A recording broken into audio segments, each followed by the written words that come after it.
Thank you, Vic.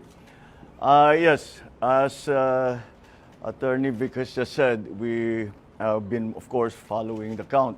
At ganun na nga, as of this hour, 98+% have already been counted at ang bilang ng boto ko ay nasa 31 million plus.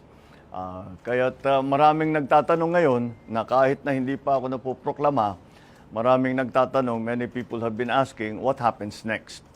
And what are we doing now?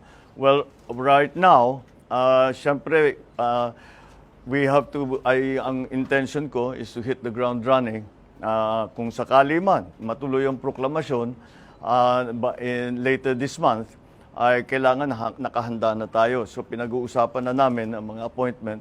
As I'm sure you can imagine, the economic managers are going to be critical for the next several years because of the pandemic and the economic crisis. So that is something that we are looking at very carefully. But it's not only the economic managers, lahat talaga ng positions, not only cabinet positions but even other agencies ay tinitignan na namin lahat. The process that we have established is that I am keeping the organization, our 𝐒𝐋𝐄𝐒𝐒, who ran the campaign. Sila talaga yung mga advisor ko. So we are keeping the 𝐒𝐋𝐄𝐒𝐒 going, the executive committee going. And they will be, syempre, the core group. But ang thinking ko is that each department, we have to talk to the specialists in that discipline or in that sector.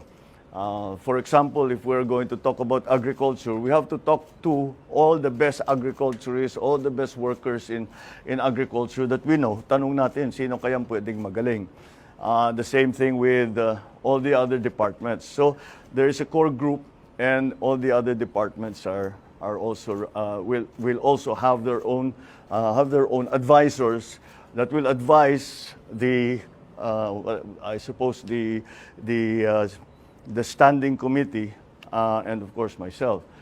So that is how the process has been established. Kaya, actually, bago kayo dumating, we were in there doing precisely that. I'm continued to be guided by, as I've said before, a competence and a willingness to work with the next administration. So we have removed, in our discussions, we remove immediately what their political leanings have been. Kung lumaban ba sa atin, kung sumama ba sa atin, that's not going to be part of the discussion. I'm also guided by the critical areas that we talked about during the campaign. So yun ang mga inuuna natin. Of course, it's the economy, prices, it's the price of energy, lack of jobs, education, infrastructure, all of these areas that are going to be critical in the next few years. So ganun ang aming ginagawa, and that has been the process. That has been the process so far. I'm also guided by the fact that 31 million of our kababayans have voted for unity. And I am guided by that in the sense that I will continue to work for a government, an administration that gives voice to everyone who wants to help. We may not agree. We may not, in the end, do.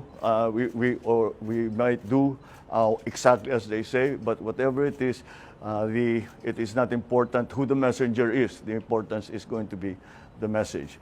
In the next few days, I will be talking to you. Baka every day there will be something to announce because marami na talaga kaming ginagawa. So in the next few days, we will continue to keep you informed about what's going on. And I am already authorized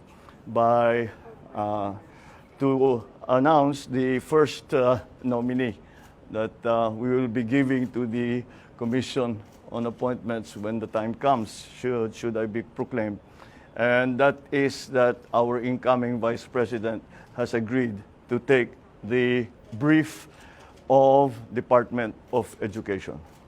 So si Inday Sara, sabi niya, tinanong ko sa kanya kung kaya niya yung trabaho dahil mahirap ang trabaho ng Secretary of Education.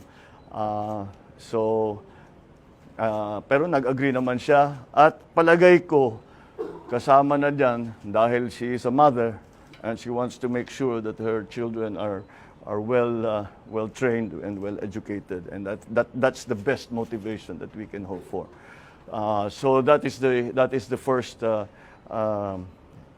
announcement that I can make that has come out of this process.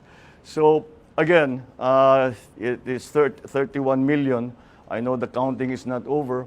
It is not yet official, but I can always say, I always guided and I always look to the fact that 31 million of our countrymen voted for unity. 31 million of our countrymen have agreed to unify and help us unify the country. And those are the basic principles that we continue to follow. So I won't be taking any questions as I have very little more to announce. So thank you very much. Good evening.